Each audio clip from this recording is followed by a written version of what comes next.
Welcome to Megane TV off the record.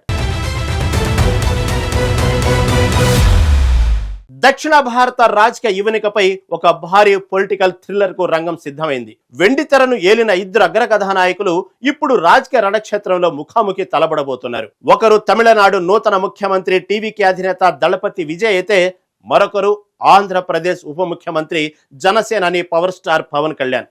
Vijay వెనుక కాంగ్రెస్ అగ్రనేత రాహుల్ గాంధీ వ్యూహాలు ఉంటే పవన్ కళ్యాణ్ వెనుక ప్రధాని నరేంద్ర మోదీ చాణక్యం కనిపిస్తుంది. ఒకవైపు విజయ్ తనదైన సోషల్ జస్టిస్ భావజాలంతో దూసుకుపోతుంటే మరోవైపు పవన్ కళ్యాణ్ సనాతన ధర్మ రక్షకుడిగా బీజేపీ హిందుత్వవాదానికి బలాన్నిస్తున్నారు. ఈ ఇద్దరు గ్లామర్ కింగ్స్ మధ్య 2029 లోక్సభ ఎన్నికల పోరు ఏ స్థాయిలో ఉండబోతుంది? దక్షిణాది పీఠం ఎవరికి దక్కనుంది? మోదీ వర్సెస్ రాహుల్ వార్లో ఈ ఇద్దరు సూపర్ స్టార్లు ఎలాంటి కీలక పాత్ర పోషించబోతున్నారు?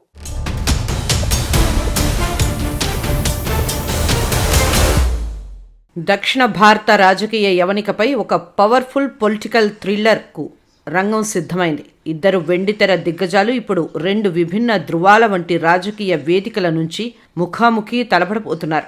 తమిళనాడు ముఖ్యమంత్రిగా పీఠమెక్కిన దళపతి విజయ్ ఒకవైపు ఉంటే, ఆంధ్రప్రదేశ్ ఉప ముఖ్యమంత్రిగా సనాతన ధర్మ రక్షకుడిగా అవతరించిన పవర్ స్టార్ పవన్ కళ్యాణ్ మరోవైపు ఉన్నారు. ఈ ఇద్దరి రాజకీయ సమరానికి 2029 లోక్సభ ఎన్నికలు ప్రధాన వేదికగా మారతాయన్న చర్చ సర్వత్రా ఆసక్తిని రేకెత్తిస్తోంది. ఒకప్పుడు కాంగ్రెస్ కు అండగా ఉన్న సినీ గ్లామర్ మళ్లీ విజయ్ రూపంలో ఆ పార్టీకి అయాచిత వరంగా దక్కింది.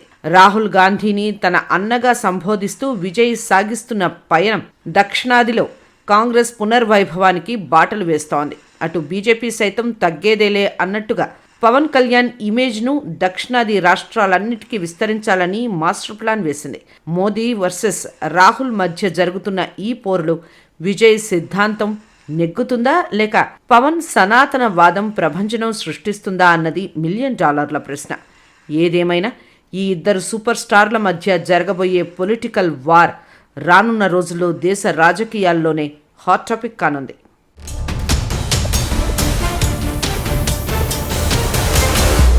దక్షిణాది రాజకీయ మ్యాప్లో ఇప్పుడు ఎక్కడ చూసినా హస్తం పార్టీ హవా స్పష్టంగా కనిపిస్తోంది. కర్ణాటక, తెలంగాణ, కేరళలో బలంగా ఉన్న కాంగ్రెస్కు ఇప్పుడు తమిళనాడులో విజయ్ రూపంలో ఒక గెలుపు గుర్రం దొరికింది. విజయ్ తన సినీ గ్లామర్కు పక్కా రాజకీయ గ్లామర్ను జోడించి తమిళనాట సంచలన విజయాన్ని నమోదు చేశారు.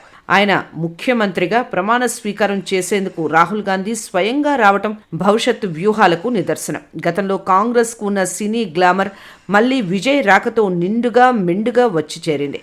విజయ్ అండతో తెలుగు రాష్ట్రాల్లో కూడా తన రాజకీయ జాతకాన్ని మార్చుకోవాలని కాంగ్రెస్ భారీ ఆశలు పెట్టుకుంది. కేవలం తమిళనాడుకే పరిమితం కాకుండా దక్షిణ భారతం మొత్తాన్ని తన వశం చేసుకోవాలని హస్తం పార్టీ స్కెచ్ వేస్తోంది. విజయ్ భావజాలం యువతలో విపరీతమైన క్రేజ్ సంపాదించుకోవడం కాంగ్రెస్కు కొండంత బలాన్నిస్తోంది. ఈ సూపర్ కాంబో రాబోయే ఎన్నికల్లో దక్షిణాదిన క్లీన్ స్వీప్ చేయాలని లక్ష్యంగా పెట్టుకుంది. రాజకీయ చదరంగంలో విజయ్ వేస్తున్న అడుగులు ప్రత్యర్థి పార్టీలకు కంటి మీద కునుకు లేకుండా చేస్తున్నాయి.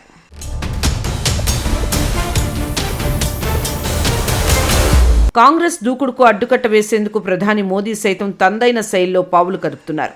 సినీ గ్లామర్ను సినీ గ్లామర్తోనే ఢీకొట్టాలని భావిస్తున్న బీజేపీకి పవన్ కళ్యాణ్ ఒక పవర్ఫుల్ వెపన్గా కనిపిస్తున్నారు. ఎన్నడూ లేని విధంగా పవన్ కళ్యాణ్ నివాసానికి వెళ్లి మోదీ స్వయంగా భేటీ కావడం వెనుక లోతైన రాజకీయ అర్థాలు ఉన్నాయి. పవన్ కళ్యాణ్కున్న మాస్ ఫాలోయింగ్, ఆయన పవర్ఫుల్ ఇమేజ్ను బీజేపీ పూర్తి స్థాయిలో వాడుకోవాలని చూస్తోంది. 2 తెలుగు రాష్ట్రాల్లోనూ బీజేపీ సహిత ఎన్డీఏ ప్రభుత్వాలను ఏర్పాటు చేయడమే కాషాయ దళం తదుపరి లక్ష్యం. తమిళనాడులో విజయ్ హవాను అడ్డుకోవడానికి, కేరళలో పాగా వేయటానికి పవన్ కళ్యాణ్ ఒక సరైన ఆప్షన్ అని బీజేపీ పెద్దలు నమ్ముతున్నారు. పవన్ తన ప్రసంగాల్లో సనాతన ధర్మం, హిందుత్వవాదాన్ని బలంగా వినిపిస్తూ ప్రజల్లోకి తీసుకెళ్తున్నారు. ఈ సనాతన ధర్మ నినాదం దక్షిణాదిలో బీజేపీకి కొత్త ఊపిరి పోస్తుందని ఆ పార్టీ భావిస్తోంది. పవన్ కళ్యాణ్ వ్యక్తిత్వం, ఆయన నిజాయితీ బీజేపీ వ్యూహాలకు ప్రధాన బలంగా మారాయి. ఢిల్లీ పెద్దల మద్దతుతో పవన్ దక్షిణాది రాజకీయాల్లో కింగ్ మేకర్ కావాలని ఉవ్విళ్లూరుతున్నారు.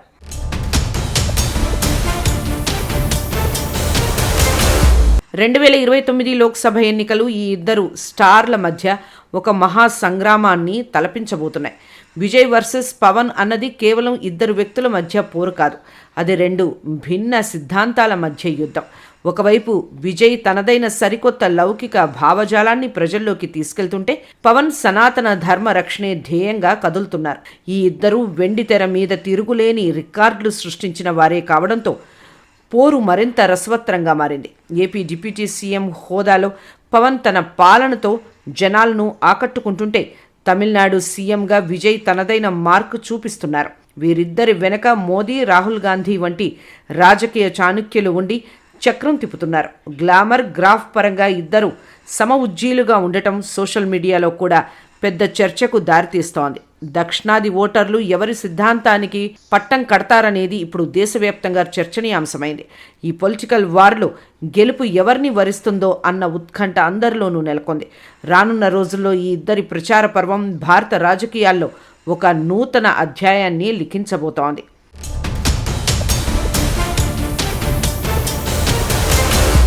దక్షిణ భారతదేశంలో కాంగ్రెస్ తన పట్టును నిరూపించుకోవడానికి విజయ్ ఇమేజ్ను ఒక కవచంలా వాడుకుంటోంది. తమిళనాడు రాజకీయాల్లో విజయ్ సాధించిన విజయం సాధారణమైంది కాదు, అది ఒక రాజకీయ భూకంపం. విజయ్ ముఖ్యమంత్రి కావడంతో తమిళనాట దశాబ్దాల రాజకీయ ముఖచిత్రం ఒక్కసారిగా మారిపోయింది. రాహుల్ గాంధీ, విజయ్ మధ్య ఉన్న కెమిస్ట్రీ కాంగ్రెస్ శ్రేణుల్లో ఉత్సాహాన్ని నింపుతోంది. విజయ్ తన రాజకీయ ప్రసంగాల్లో పేదలు, అట్టడుగు వర్గాల గురించి మాట్లాడుతున్న తీరు అందరినీ ఆకర్షిస్తోంది. పాతతరం కాంగ్రెస్ నాయకులకు ఉన్న సినీ గ్లామర్ మళ్ళీ విజయ్ ద్వారా పార్టీకి తిరిగి వచ్చింది. ఆయన ప్రభంజనం పక్క రాష్ట్రాలైన ఏపీ, తెలంగాణపై కూడా పడుతుందని కాంగ్రెస్ విశ్లేషిస్తోంది. విజయ్ లాంటి ఒక మాస్ హీరో అండ ఉంటే దక్షిణాదిలో బీజేపీని ఎదుర్కోవడం సులభమని వారి నమ్మకం. భావి భారత రాజకీయాల్లో విజయ్ పాత్ర అత్యంత కీలకమని రాజకీయ పండితులు సైతం అభిప్రాయపడుతున్నారు. దళపతి మార్క్ పాలిటిక్స్ ఇప్పుడు సౌత్ ఇండియాలో హాట్ కేక్లా మారాయి.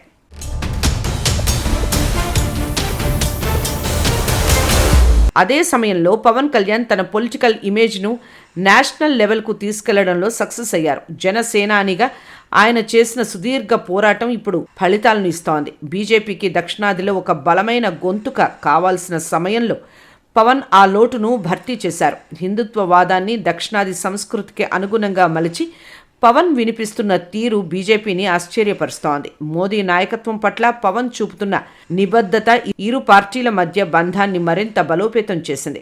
కేరళ, తమిళనాడులో కూడా పవన్ క్రేజ్ను ఉపయోగించుకొని అక్కడ పాగా వేయాలని బీజేపీ వ్యూహం. పవన్ కళ్యాణ్ ఒక సినిమా స్టార్ మాత్రమే కాదు, ఆయన ఒక భావజాలం అని ఆయన అభిమానులు నమ్ముతారు.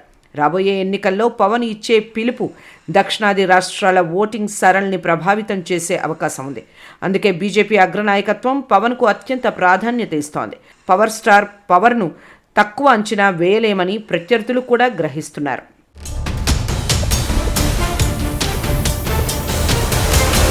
గడచిన దశాబ్దాల కాలంగా దక్షిణాదిలో కాంగ్రెస్, బీజేపీల మధ్య పోరు రసవత్రంగా మారుతూ వస్తోంది. కానీ ఇప్పుడు ఇద్దరు సినీ స్టార్ల ప్రవేశంతో ఈ పోరు మరింత రంగులమయంగా, ఉత్కంఠభరితంగా మారింది. విజయ్ ఒక సామాజిక విప్లవాన్ని కోరుకుంటే పవన్ ఒక ధార్మిక విప్లవాన్ని ఆశిస్తున్నారు. ఈ ఇద్దరు నాయకులు కూడా భారీ ఫాలోయింగ్ ఉన్నవారు కావడంతో పోరు ఢీ అంటే ఢీ అన్నట్లుగా ఉంది. విజయ్ ముఖ్యమంత్రి హోదాలో తన పవర్ చూపిస్తుంటే పవన్ ఉప ముఖ్యమంత్రిగా తనదైన ముద్ర వేస్తున్నారు. ఉత్తరాదిలో బీజేపీ ప్రభంజనం సృష్టించిన దక్షిణాది కోటను కాపాడుకోవాలని కాంగ్రెస్ పట్టుదలగా ఉంది. విజయ్ ద్వారా తమిళనాడును, పవన్ ద్వారా ఏపీని రక్షించుకోవాలని ఆయా జాతీయ పార్టీలు ప్లాన్ చేశాయి. 2029 నాటికి ఈ ఇద్దరు నాయకులు తమ తమ రాష్ట్రాల్లో ఎంతవరకు పట్టు సాధిస్తారో చూడాలి. సినిమా తెర మీద వీరిద్దరూ బాక్సాఫీస్ రికార్డులు వేటగాళ్లు. మరి రాజకీయాల్లో ఓట్ల వేటలు ఎవరు గెలుస్తారో కాలమే నిర్ణయించాలి. ఈ రెండు భిన్న ధృవాల మధ్య సాగే పోరాటం భారత ప్రజాస్వామ్యంలో ఒక ఆసక్తికర మలుపు.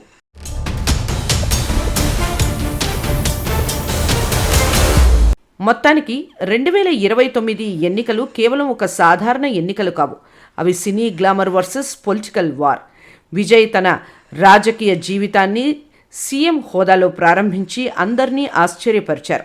పవన్ కళ్యాణ్ ఓటమి నుంచి నేర్చుకొని నేడు ఒక తిరుగులేని శక్తిగా ఎదిగారు.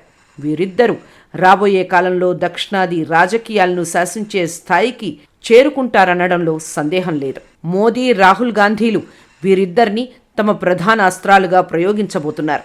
విజయ్ తన స్పీచ్లతో సోషల్ మీడియాను ఊపేస్తుంటే పవన్ తన చేతలతో జనంలోకి వెళ్తున్నారు.